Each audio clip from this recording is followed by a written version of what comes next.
Of. Yükünü nereden aldın? Nereye götürüyorsun? Ne götürüyorsun? Çok özel sorular sordum. Sen ne kadar zamanda yaptın bu kadar kilometreyi? Gördüğünüz gibi kocaman bir çekiciyle birlikteyiz. Renault çekici. Sert bir retarder çek şöyle bakalım ya. Bu arada çekmecelerini de kurcaladım. Tam tünele yaklaştık abi, yol kapandı. Yapma ya. Yaratık gibi duruyor Değil böyle. mi? Evet, yaratık gibi duruyor. Lastiği patlar, ufak tefek arızalar olur. Kaplama falan. Bu arada 1840 aksoru geçtik. Çok güzel gerçekten de. Özendim sana. Hakikaten özendim.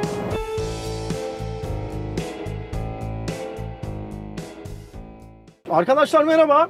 Kilometre Canavarları serimizin bu bölümünde gördüğünüz gibi kocaman bir çekiciyle birlikteyiz. Renault çekici. Renault Premium 440. Yanımda da Hanifi var. Hanifi ne haber? Merhaba. Nasılsın? İyi misin? Sen nasılsın?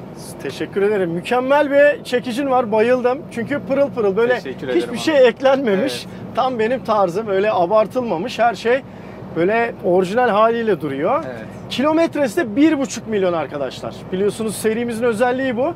Burada bazı arkadaşlar şunu diyebilir. Ya işte çekici ise, kamyonsa, otobüse daha çok yapması gerekir diye bir şey düşünebilir. Sen ne kadar zamanda yaptın bu kadar kilometreyi? Arabayı aldığımda 200 bindeydi abi. 6 sene içerisinde yaptım. 6 senede yani 1 milyon 300 bin yapmış yaptım, arkadaşlar. Evet. 200 binin üzerinde, bu önemli bir değer. Bir de ben acaba dedim, mesela bu Renault çekiciler için geçerli. Aynı model. 2009 model bu araç. Evet. 2006-2009 arasında üretilmiş. Bir baktım malum siteye, satış sitesine 60 tane araç var. Ve bu 60 tane aracın sadece bir tanesi 2 milyon, bir tanesi 1 milyon 700 bindi. Yani sonuç olarak bu araç o kadar ciddi bir kilometre yapmış diyebiliyorum. Evet. Peki mesela senin çevrende çekici gibi bu model araçlarda daha ne kadar kilometre yapmış insanlar var? Böyle gördüğün, vay şu kadar diyebileceğin var mıydı? Aynısından bir arkadaşım da var abi. 2 milyon 300 binde o araç. 2 milyon 300 binde. 300 binde, O da evet. iyiymiş. Modeli de aynı. O 2007. 2007 model Evet. abi. 2 senesi var. Sen de zaten 2 senede 2 milyona doğru gelirsin. Evet. İnşallah işlerinde bol olur. İnşallah Allah'ın Daha güzel olur. Gerçekten çok hoşuma gitti. Böyle önceden de söyledim, pırıl pırıl. Orijinalliği Evet. bozulmamış. Hatta senin dorsenin üzerinde yazı bile yazmıyor. Evet yazmıyor. Şimdi sen mesela yükünü nereden aldın? İstanbul'dan aldım abi. İstanbul'dan aldın. Nereye götürüyorsun? Adana'dan sonra İskenderun'a gideceğim. Adana'dan sonra İskenderun. Ne götürüyorsun? Çok özel sorular sordum. Baby'den eldiven yükledim yarısına. Ne eldiveniymiş bu? yükledim. Ameliyat eldiveni. Ameliyat herhalde 1 yıl yeter alan kişiye böyle şeye. Yani, 10 tabii. hastane, 20 hastaneye. Evet, onlar zaten dağıtımını yapıyor. Doğru, aynen öyle. Peki Hanifi, sen şimdi Renault'u tercih etmişsin. Onu merak ediyoruz. Çok markalar var. Scania, DAF, Evet. Mercedes, Ford vesaire her şey var. İkinci elde almışsın. Düşük kilometre sayılır böyle bir araca göre aldığında. Evet. Neden Renault'u tercih ettin? Abi aldığımda hani kredi daha uygundu mesela. Fiyatı biraz daha uygundu. Kilometre avantajı vardı mesela. Hani fiyat performans açısından güzel bir araçtı. Çok iyi.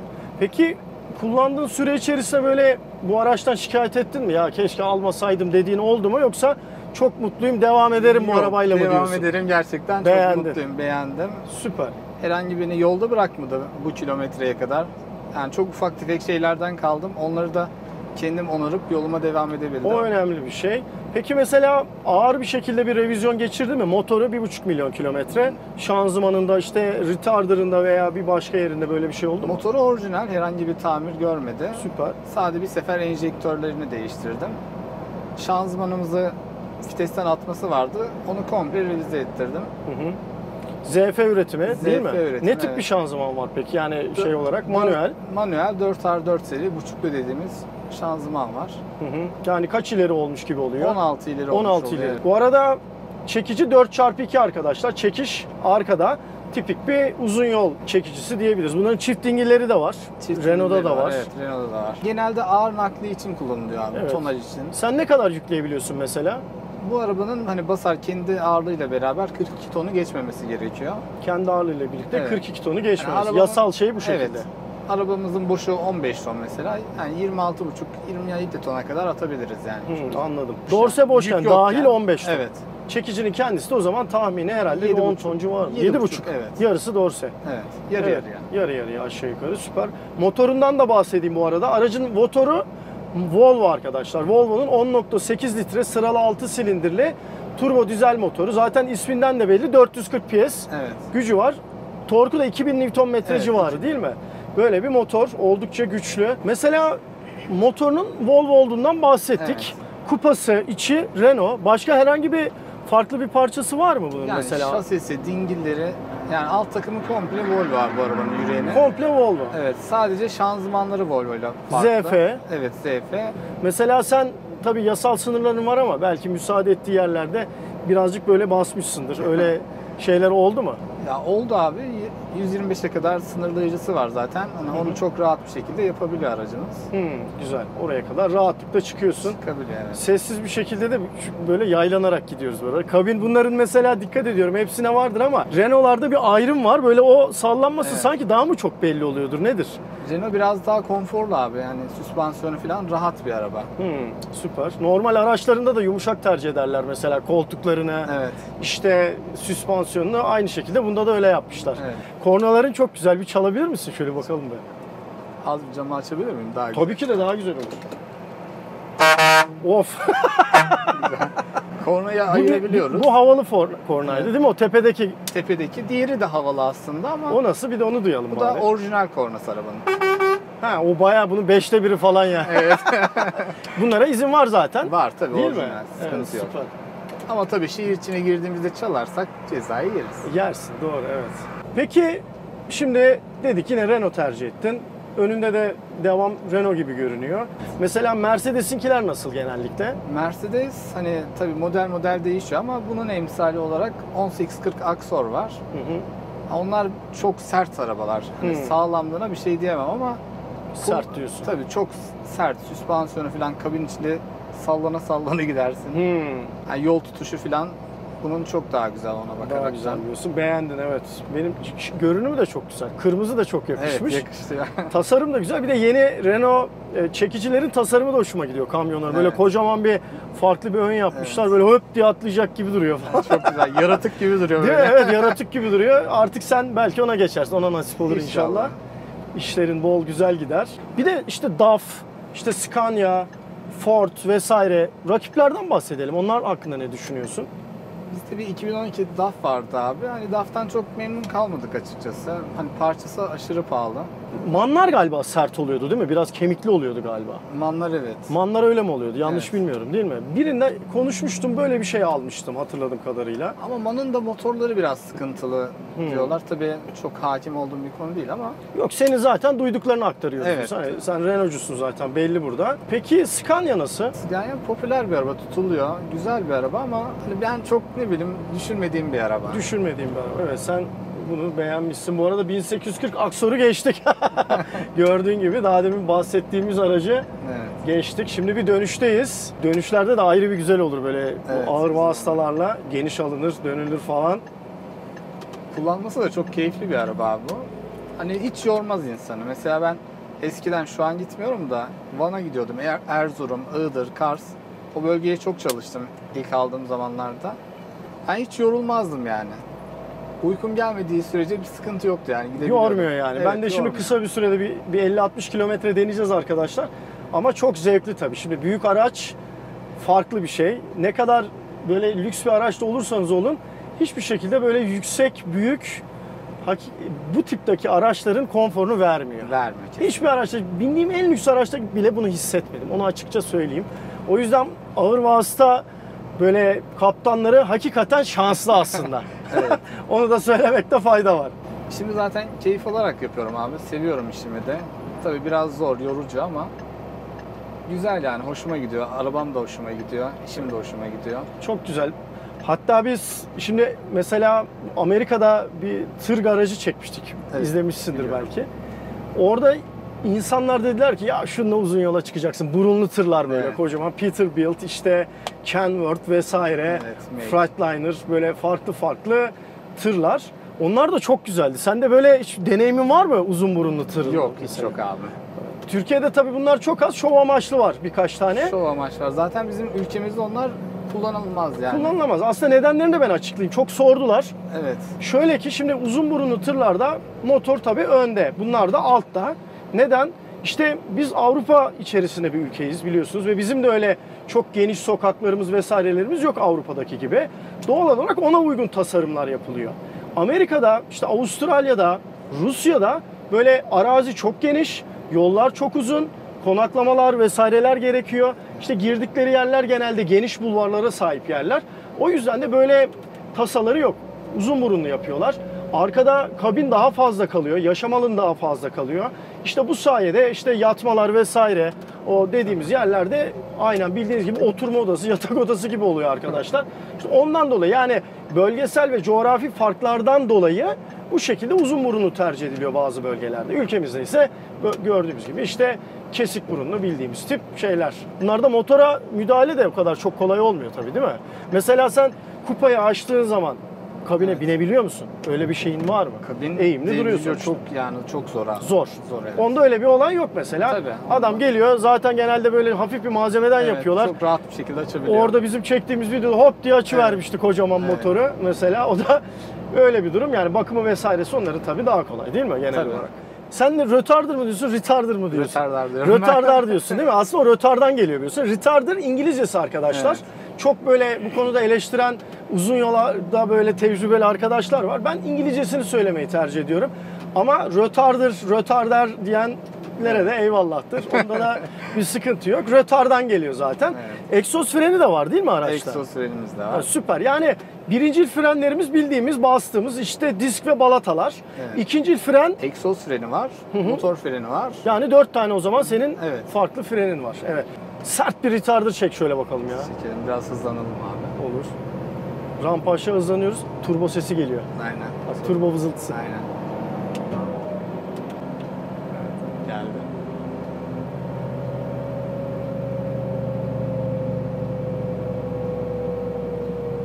Süper. Güzel çıkıyor.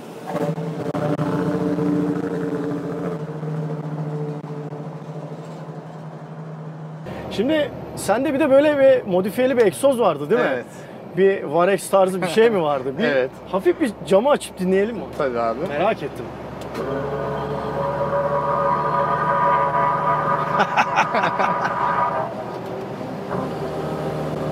Bu da retardarda.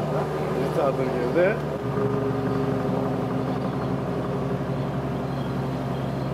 Süper. Bir daha bir kökle bakalım şöyle egzoz sesini.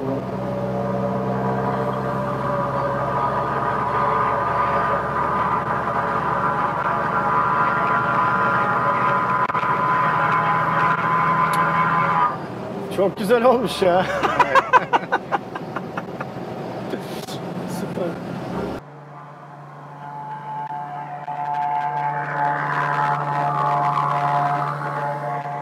Şöyle içinden de bahsedeyim. Tamamen sürücüye dönük, böyle Hanifi'ye dönük bir kokpit var. Buraları böyle boyalı yapmışlar. Böyle kum rengi, metalik. Buralar açık renk, ferah bir şekilde gösteriyor ve hakikaten sıfır gibi kabin. Müthiş bakmışsın. Bayıldım. Yani öyle bir aşınma vesaire görünmüyor. Parçalarda öyle bir çatlama patlama görünmüyor. Ama tabii bunlar uzun yol için zaten uzun kilometreler için tasarlanmış araçlar olduğu için ona göre de böyle güzel bir şekilde kalmış. Ama sen mesela özel olarak aracına herhangi bir şey yapıyor musun? Bayağı bakımlı çünkü. Aracımı temiz tutmaya çalışıyorum abi. Hani kullanırken de dikkat ediyorum. Herhangi bir yere vurmamaya çalışıyorum. İçine bir zarar vermemeye çalışıyorum. Bu arada çekmecelerini de kurcaladım. Canın sağ olsun Çünkü abi. içine bakarken her şey böyle sanki bir oturma odası temizliğinde, düzenliğinde. Evet. Bunları mesela hep sonradan yaptırdım ama orijinal mesela. Şu düğmelerin hiçbiri yoktu aslında. Ben bunları hep çıkmacıdan falan böyle kazalı arabalardan Oralardan tamamladım hepsini. Hepsini orijinal. Orijinal. Tırda da orijinalcisin süper yani. İşte biz Amerika'da tıra bindik mesela. İçi böyle Perşembe pazarı gibiydi. Kızıyla birlikteydi işte o Evet, Kenmore evet. sahibi Dün izledim sıcak onu beyefendi. O yüzden böyleydi. Hatta ben görünce şaşırdım. Bu ne ya dedim, böyle galeride sanki kamyon bir şey çekici bakıyoruz gibi. Hanif peki ne tip maceralar yaşadın? Böyle uzun yol şoförleri hakikaten bu konuda bayağı şeydir. Evet. Tecrübelidir. Şöyle yaşadığın birkaç tane ilginç şey anlatabilir misin bize? İlginç yani kışta abi 2014'ün kışında abimle peş peşe yola gidiyoruz. Abim de bu işi yapıyor. İstanbul'dan çıktık. Bolu Dağı'na çıkıyoruz. Tünelin çıkışında da park yeri var. Orada yemek yiyeceğiz. Ondan sonra devam edeceğiz yolumuza. Hı hı. Tam tünele yaklaştık abi, yol kapandı. Yapma ya. Evet. Ne kadar bekledin? Ama karnımız çok aç. Aa, çok 8 saat kadar falan orada mahsur kaldık abi. Ama nasıl kar yağıyor? Tipir şeklinde. Arabanın camlar falan doldu yani. Karnımız çok aç. Abimle arabada yiyecek hiçbir şey yok. Kek bile yok. Biraz da acemi olduğumuz dönemler. İşe yeni başladığım dönemler. Ya şimdi olsa mesela kar kış. Ne yanıma kadar bir şey- bekledin öyle mesela? 8 saat bekledim. Evet, şimdi olsa dedin, işte şimdi olsa bu. Evet. Maşallah bu sefer bayağı işte kahveler, çeşitli içecekler, işte böyle atıştırmalıklar, sular. Biraz kurcaladık artık kamyonun Önemli çekicini abi. ama. Çok güzel gerçekten de. Özendim sana. Hakikaten özendim. Müsait olduğunda yolculuk yapalım abi. Vallahi olabilir. Biz seninle de böyle uzun yola çıkıp böyle bir farklı bir içerik de Olabilir, evet. hiç fena olmayabilir. İşte 8 saat kaldık abi orada mahsur. Karnımız da aç. Yanımızdaki bir İran plakalı tırdan kuru ekmek aldık abimle. Ne yapacaksın? Açız ama. Tabii Yiyecek aç hiçbir şey olunca yok. her şey çok güzel. Adam da bize kuru ekmeği verdi çıtır çıtır. Onu yedik. Neyse gene acız. Mahsur kaldık çünkü arabalar falan çok trafik oldu. Kızılay geldi karşı şeritten. Karşı şerit açık. Oradan bize kumanya dağıttılar. Başka ne tip maceralar yaşadın? Var mı böyle belirgin Genelde bir şey? şoför arkadaşlarımın hepsi abi. Hani arabanın filtresi şişer. Lastiği patlar. Ufak tefek arızalar Kaplama olur. falan böyle atar matar Tabii vesaire. o da oluyor. Evet abi. Mesela benim yollarda çok dikkatimi çeker. Dün başımdan geçti. Önümdekinin lastiği paramparça oldu. Kaplama gitti ve de yolda rezil oldu. Üstünden şey yaparız falan. Evet. Sen o anda ne hissediyorsun o lastik böyle gidip de cortladığı zaman? Çok merak ediyorum. Hani abi insan acıyor tabii ki de. Değil mi? Tabii kendi başına gelmiş gibi düşünüyorsun. Hani benim de başıma geldi. Şöyle dedin mi senin başına? Ya şu kadar gitti. Kaç lira bir kaplama mesela? Ya bir kaplama 1000 lirayı falan buluyor. 1000 lirayı tabii. Ama kaplama lastik önemli değil. Ben kaplama lastik yaptırmıştım. İkinci seferimde kaplama attı. Komple çamurlu, depomu falan hepsini paramparça etti. Bak. Stopumu falan. Sadece lastikle sınırlı da Evet. değil yani. Ha, o zamanlar hani lastiğin sıfır mesela Michelin alsaydım 1250 artı KDV'ydi. Ben o zaman 1290 lira sadece çamurluğuna para harcadım arabanın. Yani bak bir de böyle şeyleri var. Tabii. Tabii senin için mesela yolda falan kaldığın zaman lastik patladı vesaire. Artık biz bunu macera diye anlatırız. Siz onları böyle falan diye Tabii, anlatırsınız tabii. değil mi? Yani Sonuçta görüyorum uzun yol. bazen taksinin lastiğini değiştiremeyen insanlar var mesela. Hani insan Doğru. ilginç geliyor ama tabii o insana da hak vermek lazım. Aynen. Bu Hiç senin görmedim. işin en nihayetinde. Tabii. Sen kendin değiştirebiliyorsun Tabii. kocaman lastiği Tabii. yani sonuçta. Bunun şeyi falan yok mu? Köpüğü öpüyor. Yok abi. Benim arabada hep köpük durur mutlaka. Birkaç tane hani basit şeyler için. Evet. Evet arkadaşlar, kilometre canavarları serimizde Renault Premium çekicimizi de bitirdik. Hanifi çok teşekkür ederim ya. Çok Rica ederim eğlendim abi, gerçekten. Çok sağ olun. Zevkli, hoş bir çekim oldu. Arkadaşlar sizlerin de böyle çok kilometre yapmış araçları varsa bekliyoruz. Bakın araç dedik, yani illaki otomobil olmasına gerek yok. Her türlü aracı bekliyoruz arkadaşlar. Bizi de izlediğiniz için teşekkür ederiz.